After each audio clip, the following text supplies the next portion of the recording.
Hello ladies and gentlemen, my name is Gunnyman Rob and welcome back to the channel. In this video today, I want to take it back a little bit and dive into some of Vechain's ties around the globe, try to speculate on any secret relationships they may have, any partnerships that could come up in the future, and see what they're really trying to build on.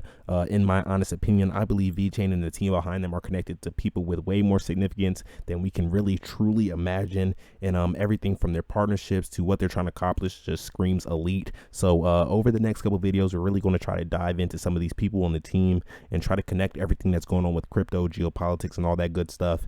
And we're also going to talk about the Middle East, Iran, Israel, Syria, Russia, China, how they're all tied together, and how the elites plan to dismantle the U.S. and have us secede from the rest of the world. So with that being said, let's dive into our first article.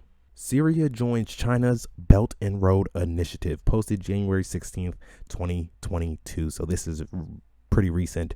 Syria has signed a memorandum of understanding on China's Belt and Road Initiative as the country is seeking post-war reconstruction. The signing took place at Syria's Planning and International Cooperation Commission in Damascus and was attended by Fadi Khalil, the head of commission, and Fang Biao, China's ambassador to Syria. The move came 2 days before the scheduled visit to the Iranian foreign minister to China as part of the intensive visit to China of Middle East and Gulf Cooperation Council officials.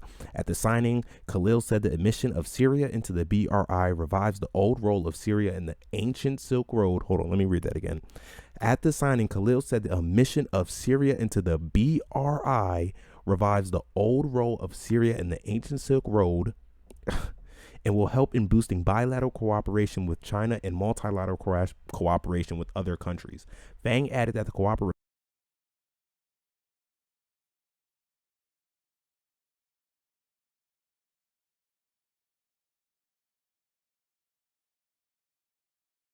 Syria, having survived a color revolution and civil war, has entered a stage of reconstruction, and its decision to sign the MOU with China will assist with this.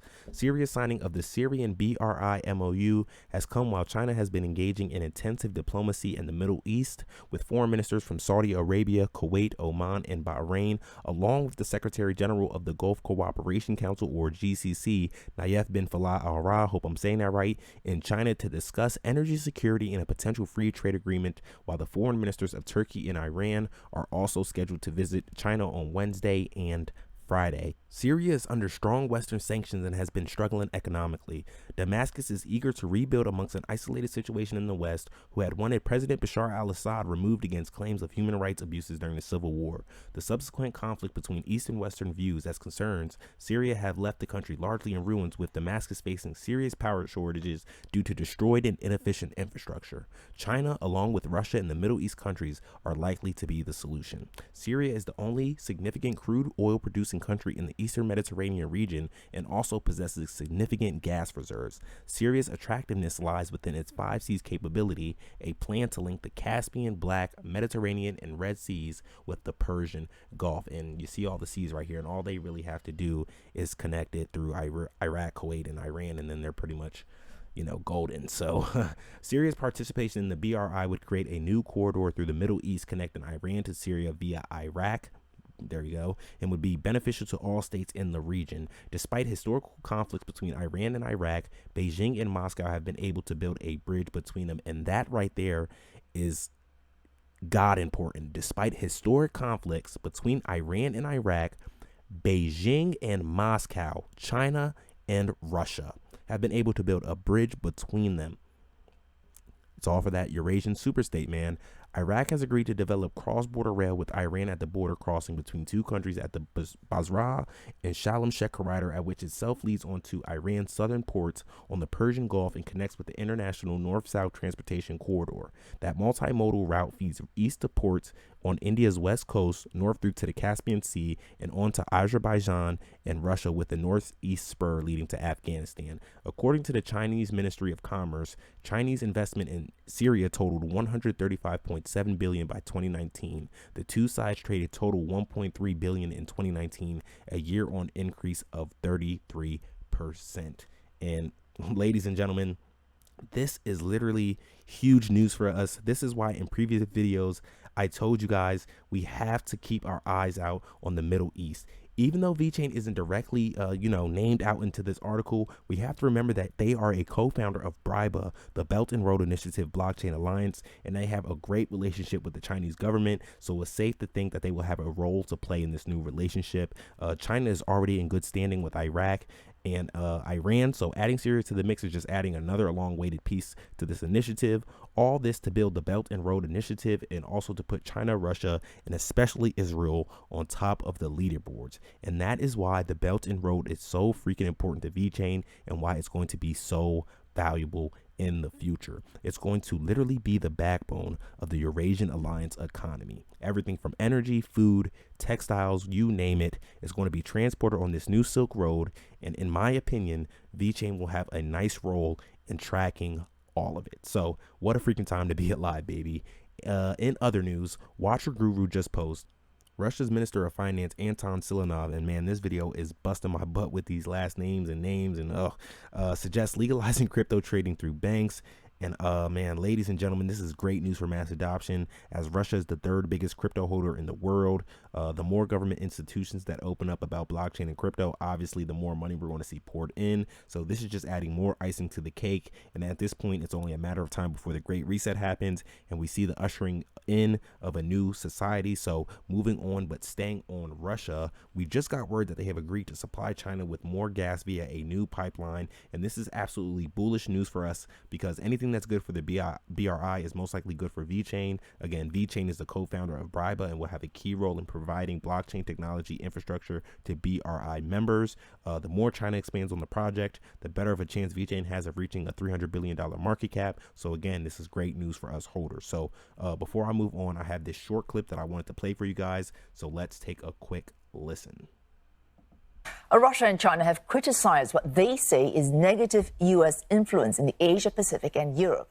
Both countries have highlighted their opposition to the further expansion of NATO and have called for the alliance to end its Cold War approach to diplomacy. Chinese President Xi Jinping and Russian leader Vladimir Putin have been talking in Beijing. All their aim is to deepen ties against the backdrop of increasing criticism from the West. Moscow is looking for support after its deployment of troops near its border with Ukraine prompted Western nations to warn of an invasion. Both leaders have also expressed concern over the AUKUS defense alliance, which they believe will increase the probability of an arms race. Their talks have focused on coordinating both countries' foreign policies as well as closer gas and financial ties. Russia has prepared a new deal to supply China with 10 billion cubic meters of natural gas. Что касается наших двусторонних отношений, то они развиваются действительно поступательно, в духе дружбы, стратегического партнерства. Они приобрели действительно беспрецедентный характер и являются примером достойных отношений, которые помогают развиваться друг другу и в то же время поддерживают друг друга в развитии. Ahead of the summit, Russian Foreign Minister Sergei Lavrov met his Chinese counterpart Wang Yi. Mr. Lavrov wished China success in holding the Beijing Winter Olympics. He affirmed Russia's position against a US-led diplomatic boycott of the Games. And for more on this, Julia Chapman joins us from Moscow. Julia, Russia, several deals, finance and gas with China on top of extensive military collaboration over the years. Is it fair to say Sino-Russian ties are, in Mr. Putin's words, unprecedented? They certainly are at their highest level for quite some time. They have been deepening cooperation in the political sphere, in the economic sphere, military, space exploration. There are a number of areas that both leaders have been pointing to where the two countries are working very closely together. And indeed, their views of the world do certainly align. They have complementary economies. Russia has lots of natural resources. China needs many of them. So it's quite a natural complementary relationship between the two countries.